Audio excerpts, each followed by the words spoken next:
गुरुर्ब्रह्मा गुरुर्विष्णु गुरुर्देवो महेश्वरः गुरु साक्षात् परब्रह्म तस्मै श्री गुरुवे नमः। अवधूत चिंतन श्री गुरुदेव दत्त।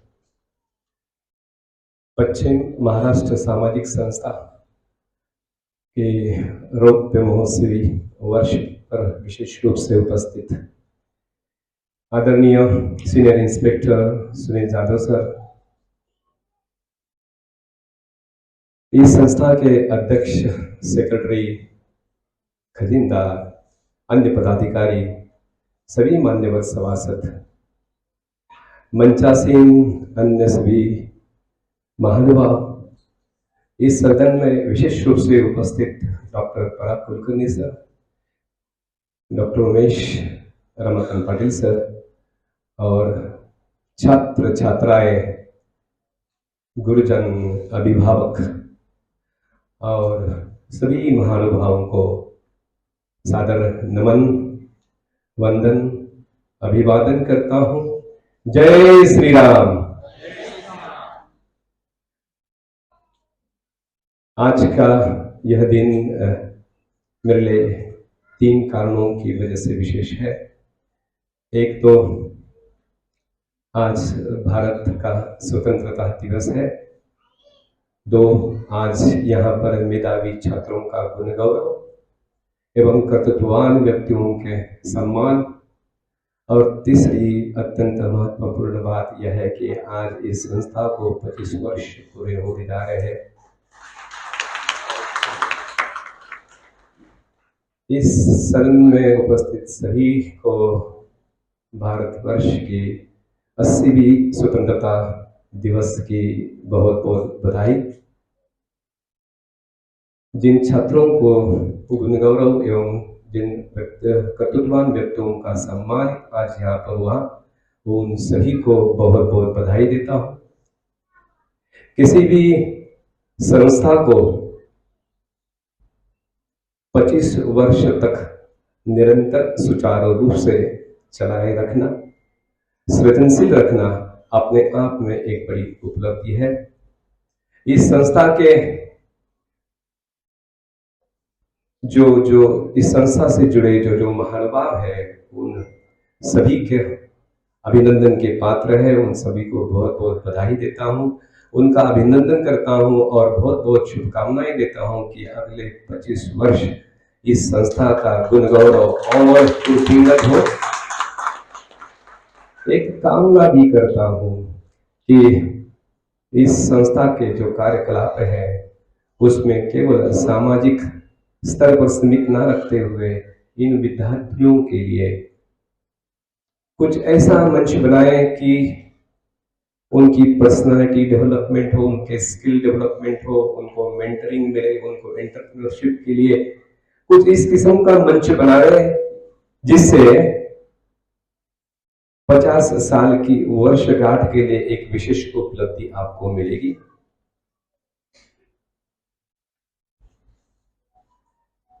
आज के इस विशेष अवसर पर मुझे मुख्य वक्ता के रूप में निमंत्रित करने हेतु जिन्होंने सुझाव रखा, जिन्होंने उसे अनुमोदित किया, जिन्होंने उसे पारित होने दिया, उन सभी को हृदय से धन्यवाद। आपने मुझे निमंत्रित किया, सम्मानित किया। शिक्षा क्षेत्र के, सामाजिक क्षेत्र के विशेष अग्रणी विभूतियों के साथ प्रत्यक्ष परिचित होना, उनके साथ मंच साझा करना एवं इस प्रबुद्ध सभागार के स्वच्छ इस अद्भुत सदन में अपने मंतव्य को अभिव्यक्त करने का अवसर दिया, यह मेरे लिए बड़ी गौरव की बात है। आयोजकों का हृदय की असीम धरातल से बहुत बहुत धन्यवाद देता हूं। सभागार को सूचित करता हूं कि आयोजकों ने मुझे 60 मिनटों का समय दिया है। तय समय में मैं मेरी बात समाप्त करूंगा। आयोजक निश्चिंत रहे। मैं विनम्रता के साथ बताना चाहता हूं कि मैं जिस विषय पर अपने मन आपके सामने रखने आया हूं,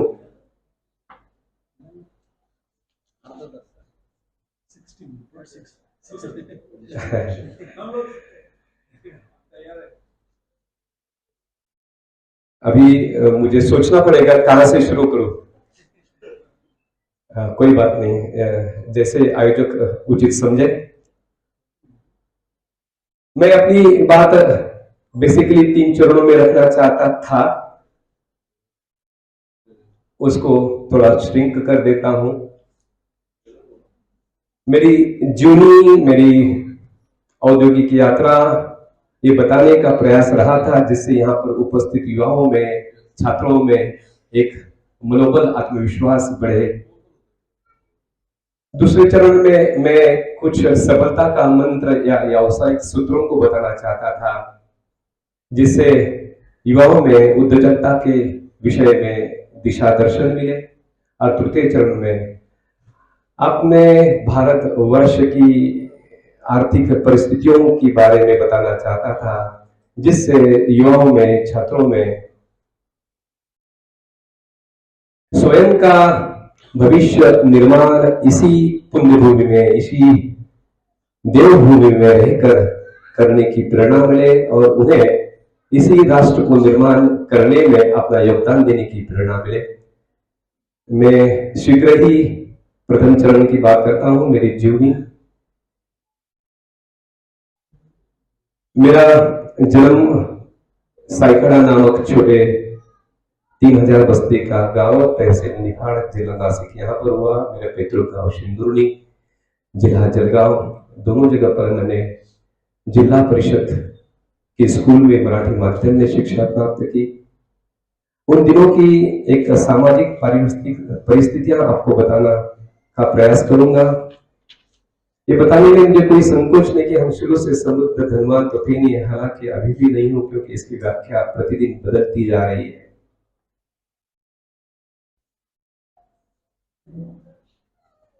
हम धनवान तो थे लेकिन गरीब भी नहीं थे। हम लोग कभी बड़े बड़े सीमेंट कंक्रीट के घर में नहीं रहे, लेकिन कोई झुग्गी बस्ती में भी कभी नहीं रहे।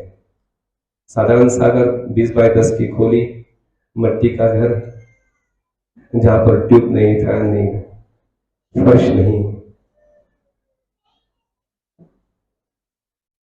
घर में स्टोव, गैस, फ्रीज नहीं, मनोरंजन का कोई साधन नहीं। इस प्रकार की अति निम्न देहाती जीवन शैली में हमारा बचपन गया। हमारी स्कूल भी उसी प्रकार की थी। जिला परिषद के स्कूल घर से 3 किलोमीटर दूर, जाना आना पैदल। पढ़ाई का स्तर उस दिनों में कैसा था वो बताने की कोशिश करता हूँ कि हमारी पढ़ाई आगे बढ़ती रही। 10वीं का वर्ष आया, बोर्ड की एग्जामिनेशन सेंटर जामनेर, 30 किलोमीटर जाना, 30 किलोमीटर आना, एसटी बस से जाना, एसटी बस से आना। आप सब लोग जानते हो परीक्षा के पहले दिन की पढ़ाई कितनी महत्वपूर्ण होती है। हम तो आने जाने में ही थक जाते थे। एग्जाम्स का निर्णय आया, हेडमास्टर जी ने हमें एक हॉल में बिठाया और चौक से ब्लैक बोर्ड पर लिखने के पहले सबको बताया कि जितने नाम मैं इस ब्लैक बोर्ड पर लिखा हूं उतने उत्तीर्ण है। अन्य लोगों ने अगली वर्ष सफल कोशिश करना। उस दिन हेडमास्टर जी ने केवल 15 नाम लिखे, यानी कि 150 छात्रों में से केवल 15 उत्तीर्ण हुए। 10% का परिणाम आया। इन दिनों हम कई स्कूलों में देखते हैं कि उनके स्कूलों का कई वर्षों से निकाल 100% लग रहा है और हमारे स्कूल का परिणाम 10% आया। तो आप अनुमान लगा सकते हो किस किस्म का देहात में उन दिनों शिक्षा का स्तर रहा होगा। सौभाग्यवश हेडमास्टर जी ने मेरा नाम प्रथम क्रमांक पर लिखा। उस वर्ष में 10वीं कक्षा में प्रथम क्रमांक से पास हुआ। उन दिनों में ऊंचे क्रमांक से जो बच्चे पास होते थे, उत्तीर्ण होते, तो अपना भविष्य केवल 2 विकल्पों में बनाते थे, एक तो इंजीनियर या डॉक्टर। मैंने डॉक्टर बनने का सपना देखा, नासिक पहुंचा। 93 में डॉक्टर, थोड़ा फास्ट जा रहा हूं, 93 में डॉक्टर बना और सभी मित्रों ने अपने अपने गांव में क्लिनिक शुरू किया। मुझे भी अपने माता पिता ने कहा कि अपने ही गांव में क्लिनिक शुरू कर। मुझे गांव में रहना नहीं था, उस गुर्बत की जिंदगी से बाहर आना था। पढ़ाई के दौरान में अपने 2 चचेरे भाइयों के पास जाता था, शाहपुर, मुरबाद, और उनके यहाँ पर लगी हुई रुकनों की भीड़ और शाम को जमा होने वाली पूंजी मुझे हमेशा आकर्षित करती थी। उन्हीं दिनों में मन में मैंने तय किया कि मैं थाना जिला के किसी तहसील में रहूंगा। इस प्रकार 30 वर्ष पूर्व चिंता, चिंतन और धनवान बनने की अभिलाष से लेकर मैं पालघर आ पहुंचा और आज करोड़ों का दान पुण्य करने की क्षमता को प्राप्त हुआ। यह मेरा सफल। शुरू से ही मेरा क्लिनिक बहुत अच्छी तरह से चल रहा है। 10, 20, 30, 40 करते करते पहले वर्ष में मैंने 100 रुपयों को देखना शुरू किया। इसमें सफलता मिली तो मैंने और अर्थार्जन के उद्योग करने की मनीषा जागृत हुई। मैंने एक रिटेल मेडिकल स्टोर शुरू किया। गांव से बड़े भाई साहब डॉक्टर राजवाला को निमंत्रित किया और वो रिटेल मेडिकल स्टोर भी बहुत अच्छी तरह से चलने लगा। फिर हमने होलसेल शुरू किया, वहां पर भी हमें सफलता मिली। होलसेल करते करते हमारे मन में आया कि हम मार्केटिंग कंपनी क्यों नहीं शुरू करें। हमने अपनी मार्केटिंग कंपनी शुरू की है। 2 डिस्ट्रीब्यूटर, 2 रिप्रेजेंटेटिव के साथ पालघर क्षेत्र में उसे सफलतापूर्वक चला। फिर पूरे महाराष्ट्र प्रदेश में उसको विस्तारित किया। आज वो महाराष्ट्र के अलावा आसपास के 5 राज्यों में सफलतापूर्वक कार्यरत है। जब प्रोडक्ट बनाते समय हम नए नए प्रोडक्ट डेवलप करने के लिए हम लोग मैन्युफैक्चरर्स के पास जाने रखने लगे तो हमारी मनीषा फिर से जागरूक हुई कि ये भाई हमको हमारे जैसे कितनी मार्केटिंग कंपनियों को दवाई बना के देता होगा, इसका उद्योग जरूर बड़ा होगा, इसकी जरूर आमदनी बड़ी होगी। तो इसी से हमें मैन्युफैक्चरिंग यूनिट अपना डालने की प्रेरणा मिली। बड़ी कठिनाइयों के साथ चुनौतियों को सामना करते करते 2007 में हमारा पहला यूनिट इंपल्स फार्मा इसे तारापुर एमआईडीसी में शुरू हुआ। उसके बाद में 2013 में जो हम 5 डायरेक्टर्स थे, बाकी लोगों ने एग्जिट लेकर उसका मैं 100% स्वामित्व प्राप्त किया और 2013 से लेकर 2024 तक इसी तारापुर एमआईडीसी में 4 हमारी अपनी फैक्ट्रीज है, 6 मार्केटिंग कंपनी में हिस्सेदारी ली। मुझे मेरे बड़े भाई साहब को 2 पुत्र हैं, दोनों ने गवर्नमेंट मेडिकल कॉलेज से एमबीबीएस डिग्री हासिल की। उनकी बुद्धिमत्ता की क्षमता से वो आगे और पढ़ाई करके सुपर स्पेशलिस्ट बन सकते थे, लेकिन उन्होंने पारिवारिक उद्योग में शामिल होना प्रशस्त समझा। इस हिसाब से हमारी मैनेजमेंट की ताकत आज 4 गुना बढ़ी है। नई सोच, नए लोग अपने से जुड़ने की वजह से ये हमारी जो गति है उसे काफी अच्छा प्रोत्साहित किया गया। मैं यहाँ पर यह मेरी कहानी बताने का केवल एक हेतु है कि यहाँ पर उपस्थित युवाओं में ये भावना उत्पन्न है, ये प्रेरणा मिले कि एक साधारण परिवार से आया हुआ युवक देहाती जीवन शैली में जिन्होंने अपना जीवन बिताया, वो आज अपने सामने इस मुकाम पर खड़ा है। तो मैं क्यों नहीं, केवल इसी एक भावना को मध्य ध्यान में रखते हुए मैंने ये अपना कथन किया। इससे स्वयं का महिमा मंडन करने का कतई प्रयोजन नहीं। यहाँ पर मैं मेरा प्रथम चरण समाप्त करता हूँ। दूसरे चरण में सफलता का मंत्र मैं चाहता हूँ, एक छोटा सा उदाहरण देना चाहता हूँ। इस संदर्भ में परिस्थितियां सबके साथ एक समान नहीं होती, कई लोगों को कठिन परिस्थितियों से गुजरना होता है। इस विषय में, इस संदर्भ में एक छोटी सी कहानी बताता हूं। तमिलनाडु का राज्य रामेश्वर नाम का एक कस्बा, यहाँ पर एक बालक का जन्म हुआ। परिस्थिति, घर की परिस्थिति साधारण, पिताजी मछुआरे, पैसों की कमी। ये छात्र अपनी पढ़ाई खत्म करके स्कूल से बाद घर घर जाके अखबार बांटता था। इतनी कठिन परिस्थितियों के बाद भी लेकिन उसके सपने काफी ऊंचे थे। वो वैज्ञानिक बनना चाहता था। जब अपने मित्रों के साथ जब ये बात वो रखता तो सब लोग उसे मजाक में उड़ा देते थे, ये तेरी बस की बात नहीं। लेकिन उसने हार नहीं मानी। वो कठिन परिश्रम से शिक्षा पूर्ण की। आगे वो इसरो डीआरडीओ में शामिल हुआ। यह युवक आगे मिसाइल मैन ऑफ इंडिया से पूरे विश्व में प्रख्यात हुआ। उपरांत राष्ट्रपति पद को उसने सुशोभित किया। उस युवक का नाम था डॉक्टर एपीजे अब्दुल कलाम। वो अपने उद्बोधन में हमेशा कहते थे कि सपने वो नहीं जो आप रात में देखते हो, सपने तो वो है जो आपकी नींद उड़ाती हो। इस प्रकार का उनका हमेशा से कहना था कि ऊंचे सपने देखो, उसी से है ऊंचे लक्ष्य बनते हैं, और असाधारण उपलब्धियां भी इसी प्रकार के सपनों से, लक्ष्य ऊंचे रखने से प्राप्त होती है। सफलता की परिभाषा मैं आपके सामने रखना चाहता हूं।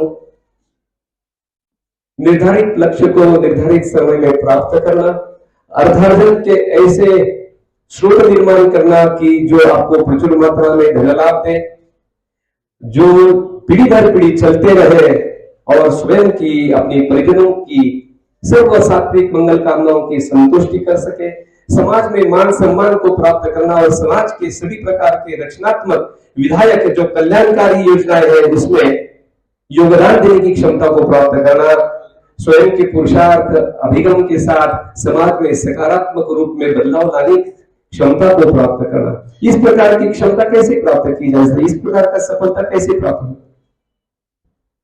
अगर हम विश्व में देखते हैं, अत्यंत प्रभावशाली, अत्यंत सफल समृद्ध व्यक्तियों को कि अन्य व्यक्तियों की तुलना में वो अलग नजर आते हैं। क्यों? ऐसी क्या उनमें खूबियां होती होगी कि जो इस मुकाम पर उस मुकाम को उन्होंने प्राप्त किया? अगर हम उनके चरित्र, उनकी गाथाएं अगर देखते हैं, सुनते हैं, पढ़ते हैं, तो कुछ विशेष बिंदुओं का, किसी विशेष क्वालिटीज उनमें हमें सामान्य नजर आती है। उन सभी बिंदुओं का उजागर करना यहाँ इस समय सीमा के कारण संभव नहीं, लेकिन कुछ विशेष बिंदुओं को स्पर्श करके मैं इस विषय का समापन करता हूं। वो लोग सब रोज जल्दी उठते थे, यानी रात में जल्दी सोते थे, और 8 घंटों की गहरी नींद संपूर्ण स्वास्थ्य के लिए, मानसिक संतुलन के लिए और कार्यक्षमता के लिए अत्यंत आवश्यक होती है। अर्ली मॉर्निंग मिरेकल्स नाम से अगर YouTube पर आप सर्च करते हो तो आपकी कई सारी वीडियोस आपको देख सकते हैं। जिज्ञासुओं के लिए बताना चाहता हूं कि उसे जरूर देखें। शारीरिक, बौद्धिक, मानसिक और आध्यात्मिक स्वास्थ्य को निरंतर संतुलित और विकसित रखने के लिए निरंतर प्रतिदिन विशेष अभ्यास की आवश्यकता है। शारीरिक स्वास्थ्य के लिए जिमिंग, जॉगिंग, जो भी गतिविधियां है शारीरिक, वो करें जिससे आपका शारीरिक स्वास्थ्य बना रहे, ऊर्जावान आप बने रहे। बौद्धिक स्वास्थ्य के लिए आपको एक्स्ट्रा करिकुलर बुक्स पढ़ने की आवश्यकता है। मनोरंजन या फिक्शन की किताबें पढ़ना, यानी केवल वक्त जाया करना। आपको इस प्रकार की किताबें पढ़नी चाहिए जिसमें महान व्यक्तियों की गाथाएं हो, प्रेरणादायक विचार हो, जिसे आपके चरित्र को, मनोमस्तिष्क को सकारात्मक परिणाम करके आपके भविष्य की दिशा निर्धारित कर सके। इससे आपका आईक्यू, इंटेलिजेंस क्वेश्चन बढ़ेगा। मानसिक स्वास्थ्य के लिए आपको प्रतिदिन योग, प्राणायाम, ध्यान का अभ्यास करना चाहिए, जिससे आपका मन शांत रहेगा, संतुलित रहेगा और कठिन परिस्थितियों में भी आपकी निर्णय क्षमता बनी रहेगी, और इससे आपका इमोशनल क्वेश्चन, इमोशनल इंटेलिजेंस जिसे कहते हैं, वो वृद्धिंगत होगा। आध्यात्मिक स्वास्थ्य के लिए अपना क्रिएटर भगवान ईश्वर से प्रतिदिन प्रार्थना के माध्यम से अनुबंधित होना चाहिए, जिससे आपका स्पिरिचुअल क्वेश्चन बढ़ेगा। आहार विशेष महत्वपूर्ण है। संतुलित शुद्ध शाकाहार नियमित समय पर लेना संपूर्ण आरोग्य के लिए बहुत हितकारी है। जैसा आपका आहार है वैसे आपके विचार है, वैसा आपका व्यक्तित्व बनता है। अपने गुरुजन, माता पिता, वरिष्ठ सभी लोगों के साथ व्यवहार करते समय एक ग्रेटिट्यूड हमें हमेशा होनी चाहिए। उनके साथ श्रद्धा, विश्वास, समर्पण भाव से व्यवहार करें। उनका आशीर्वाद को, उनके मार्गदर्शन को विशेष महत्व दें। इससे आप में एक परिपक्वता आएगी। History of Mankind is history of thoughts. किसी भी बड़े लक्ष्य के लिए आपको निरंतर विचार मंथन करना चाहिए। ऐसे लक्ष्य को अगर आप निरंतर अपने मनोमस्तिष्क में धारण करते हैं तो उसकी एक प्रतिमा अंकित होगी और ये डीप रूटेड थॉट्स के कारण आपको एक अभिगम आएगा और यही लक्ष्य, यही दृढ़ संकल्प आपको सफलता तक पहुंचाएगा। आपको जिस क्षेत्र में काम करना है उस क्षेत्र की औपचारिक शिक्षा प्राप्त करें। आपको जिस क्षेत्र में काम करना है, शिक्षा के बाद आप उसी क्षेत्र के नामांकित कंपनियों में काम करना शुरू करें। निरंतर काम करने से आपको एक एक्सपीरियंस आएगा। अगर एक्सपीरियंस निरंतर वही काम बार बार करने से आपको उसमें एक्सपर्टीज आएगी। जिस दिन आपको लगे कि मैं क्वालिफाइड हो गया हूं, मैं एक्सपीरियंस्ड हो गया हूं, मुझे एक्सपर्टीज आएगी, ये सही समय है कि आप अपने स्वयं को उद्योग जगत के लिए प्रेरित करें। मैं यहाँ पर उपस्थित सभी युवाओं को बताना चाहता हूं कि केवल नौकरी के पीछे न जाए, आपके बीच में एंटरप्रेन्योरशिप आवे, इस भावना से मैं ये सब बातें रख रहा हूं। जिस दिन आपको लगे कि मुझे अभी ये नौकरी छोड़कर आत्मविश्वास के साथ उद्योग व्यापार करना है, सेल्स मार्केटिंग शुरू करें। सेल्स मार्केटिंग के साथ अपना प्रोडक्ट बास्केट बड़ा करें, कस्टमर बेस बढ़ावे। यंग इंथुजियास्टिक, वेरी स्ट्रॉन्ग, बहुत ही अच्छे यंग लोगों का एक मार्केटिंग टीम तैयार करें। और जिस दिन आपको लगेगा कि मुझे मार्केटिंग एक अच्छा मार्केट का साइज, बाजार प्राप्त हो गया है, उस दिन आप स्वयं को मैन्युफैक्चरिंग के लिए प्रेरित करें। विश्व का इतिहास है, जिस जिस क्षेत्र में, जिस जिस देश में सर्वप्रथम औद्योगिक क्रांति हुई, वो देश आर्थिक रूप में समृद्ध हुआ, सबसे पहले समृद्ध हुआ। आपके सामने यह एक इतिहास है। तो मैन्युफैक्चरिंग में भी आपको बताना चाहता हूं कि शुरू में स्मॉल स्केल से शुरू करें, बेबी स्टेप्स ले, जब आत्मविश्वास बढ़े तो उसे स्केल अप करें। इस प्रकार आप उद्योजक बने। इस सफलता की यात्रा अगर आपने कठिन परिश्रम के, ईमानदारी से के साथ निरंतर प्रयास किया तो आपको सफलता जरूर मिलेगी। इस यात्रा में अनेक क्षण असफलता के आए, लेकिन आपको रुकना नहीं है, डरना नहीं है, छोड़ना नहीं, अपने लक्ष्य से भागना नहीं है। हमें अपने लक्ष्य पर विशेष विश्वास रखना चाहिए, अपने रोड मैप पर विश्वास रखना चाहिए, स्वयं पर विश्वास रखना चाहिए और आपको बने रहना चाहिए। Alibaba.com के फाउंडर, प्रेसिडेंट जाको, मिस्टर जाकमा सर हमेशा कहते हैं, in entrepreneurs life today is bad, tomorrow is worse, but day after tomorrow is beautiful. Irony of entrepreneur's life is that most of the entrepreneurs die next day tomorrow. अर्थात आज कठिन है, कल और बदतर होगा, लेकिन परसों बहुत खूबसूरत है। लेकिन बहुत सारे उत्तेजक नए उद्यमी दूसरे दिन शाम को ही एग्जिट हो जाते हैं, वो बने लेते। Crux of the story is what is आपकी सफलता की कुंजी क्या है? Perseverance, persistence and patience. आज से आबादित रखो, आप बहुत अच्छी तरह से सफल होगे। सफलता प्राप्त होने के बाद आपकी मानसिकता क्या होनी चाहिए, इसके बारे में 2 शब्द बता के मेरी बात को समापन करता हूं कि कदापि अपने सफलता का श्रेय स्वयं के पुरुषार्थ को नहीं दे, उसे ईश्वर को समर्पित करें और ऐसा समझे कि ईश्वर ने आपने मेरा चयन इस विशेष कार्य के लिए किया, समाज के कल्याणकारी कार्य के लिए किया है। आया हुआ प्राप्त धन और सफलता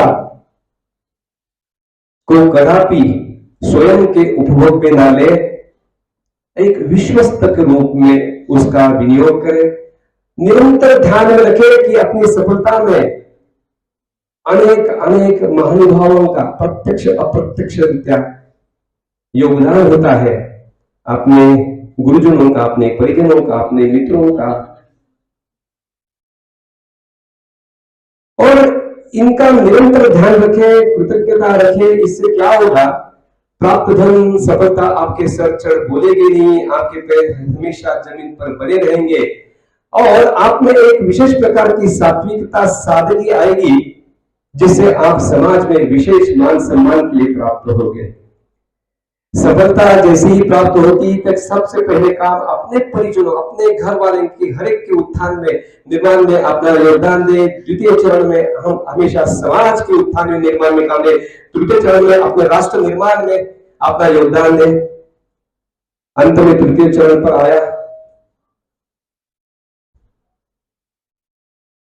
भारत वर्ष के बारे में बताना चाहता हूं। यहाँ पर उपस्थित सभी छात्र, गुरुजन, उनके अभिभावक को करबद्ध निवेदन है कि अपने छात्रों को, किसी भी मेधावी युवा युवतियों को प्रदेश जाकर अपना भविष्य निर्माण करने की बिल्कुल आवश्यकता नहीं, अन्यथा यह आपकी भूल होगी।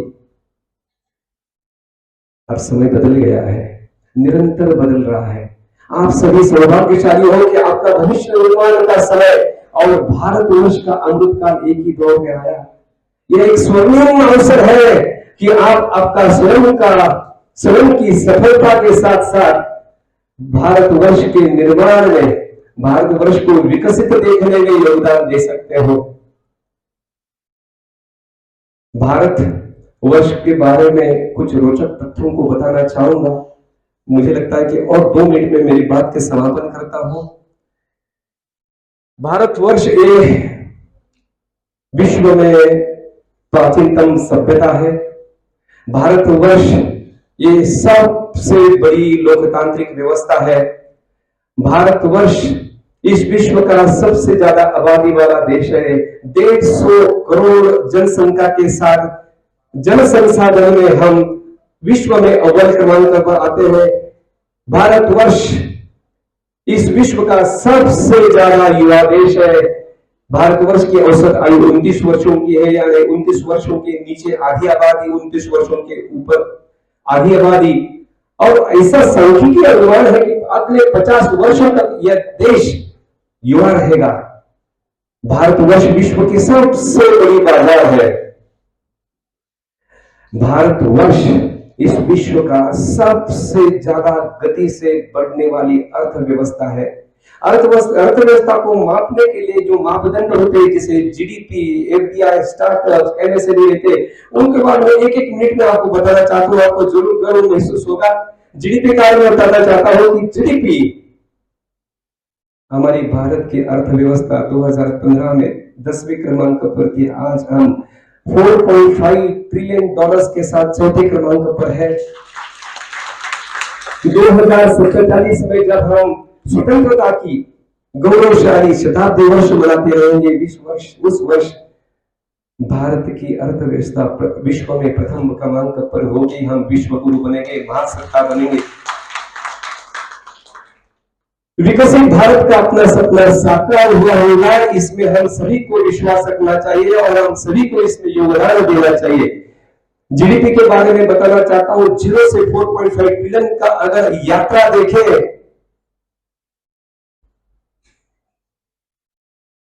पहला ट्रिलियन डॉलर कमाने के लिए हमें 65 वर्षों का दीर्घ इंतजार करना पड़ा। दूसरा ट्रिलियन हमने केवल 8 वर्षों में प्राप्त किया। तीसरा ट्रिलियन हमने केवल 5 वर्षों में प्राप्त किया। चौथा ट्रिलियन हमने केवल 2 वर्षों में प्राप्त किया। अब तो इस भारतवर्ष की गति ऐसी है कि हम हर वर्ष 1 ट्रिलियन हम अपने जीडीपी में जोड़ रहे हैं।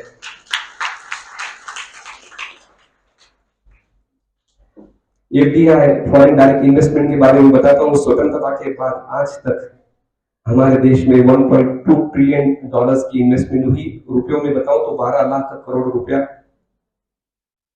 इसकी विशेष बातों को मैं बताना चाहता हूं कि इसमें से जो 50% का निवेश पिछले केवल 10 वर्षों में आया है। विश्व के 204 देशों में से 162 देशों ने अपने देश में निवेश किया है। ये एक विश्व उच्चांक है। उद्योग व्यापार के 62 विभिन्न क्षेत्रों में यह इन्वेस्टमेंट आई है। यह भी एक विश्व सूचकांक है। प्रतिवर्ष पहले वर्ष की तुलना में अधिक विदेशी निवेश आ रहा है, प्रतिवर्ष पहले वर्ष की रिकॉर्ड ब्रेक कर रहा है। आपको विशेष बात बताना चाहता हूं कि कोरोना के आपदा में भी यह विदेशी निवेश की परंपरा खंडित नहीं हुई, वो बाधित नहीं हुई। ये विदेशी निवेश का केवल यह मतलब नहीं कि फॉरेन का पैसा अपने देश में आ रहा है। इसकी विशेष महत्ता यह है कि विश्व के पूंजीपतियों का आप पर, आपके पुरुषार्थ पर, आपके चारित्र पर, आपके कर्मठता पर, आपके उद्योजकता पर, भारत पर, भारत के उज्जवल भविष्य पर विश्वास है। और आपको बताते समय बड़ा हर्ष होता है कि विश्व का सबसे फेवरेट इन्वेस्टमेंट डेस्टिनेशन भारतवर्ष है। स्टार्टअप्स के बारे में बताना चाहूंगा। स्टार्टअप भारतवर्ष विश्व की राजधानी बन चुका है। भारतवर्ष के स्टार्टअप की चर्चा पूरे विश्व में हो रही है। यहाँ पर इतना परिपक्व इकोसिस्टम बन रहा है, बनते जा रहा है। इसके रोचक तथ्यों को सुनो। 2016 में आदरणीय प्रधानमंत्री जी ने स्टार्टअप मिशन की शुरुआत की। उस दिन केवल 452 रजिस्टर्ड स्टार्टअप्स थे। आज 2 लाख से भी ज्यादा स्टार्टअप्स सुचारू रूप से सफलतापूर्वक चल रहे हैं। यह एक विश्व सूचकांक है। इन्हीं स्टार्टअप में से कई कंपनियां यूनिकॉर्न बनी। यूनिकॉर्न मतलब 10,000 करोड़ की कंपनी बनी। हर 15 दिन में एक स्टार्टअप यूनिकॉर्न बन रहा है। हर 15 दिन में एक स्टार्टअप यूनिकॉर्न बन रहा है, मतलब 10,000 करोड़ का बन रहा है। यह भी एक विश्व सूचकांक है।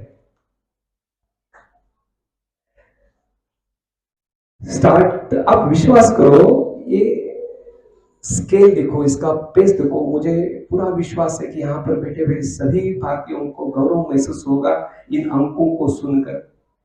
सभी लोग जरूर रोमांचित हुए होंगे। विश्वास करो, यह तो केवल शुरुआत है। भारत का और भारतवासियों का उज्जवल अत्यंत उज्जवल है। यहाँ के नौकरी के, उद्योग व्यापार के अनंत अवसर यहाँ उपलब्ध है। तो फिर से सभी को करबद्ध प्रार्थना करता हूँ कि अपने पालक को अपना भविष्य निर्माण करने की बिल्कुल जरूरत नहीं है। मैं समापन में कृतज्ञता व्यक्त करना चाहता हूँ जिस आविर्भाव के साथ मैं यहाँ आपके सामने प्रस्तुत हूँ, जिन्होंने मेरे व्यक्तित्व, चारित्र को, कर्तृत्व को, दातृत्व को, नेतृत्व को, वक्तृत्व को, जिन्हें दिशा दी, नया आयाम दिया, उन सभी के प्रति मैं यहाँ पर कृतज्ञता व्यक्त करना चाहता हूँ। इस श्रृंखला में सबसे पहले हमारे भगवान इष्ट दैव दत्तात्रेय आते हैं और उनका परिवार यानी श्रीपाद श्री वल्लभ श्रीमन नृसिंह सरस्वती और श्री स्वामी समर्थ महाराज। इस श्रृंखला में आगे मेरे प्रथम गुरु नाना जी, नानी जी, हमारी माता जी, पिताजी, मेरे बड़े भाई साहब राजू दादा और इस सभागार में उपस्थित पतिव्रता मेरी पत्नी योगिता झंवर।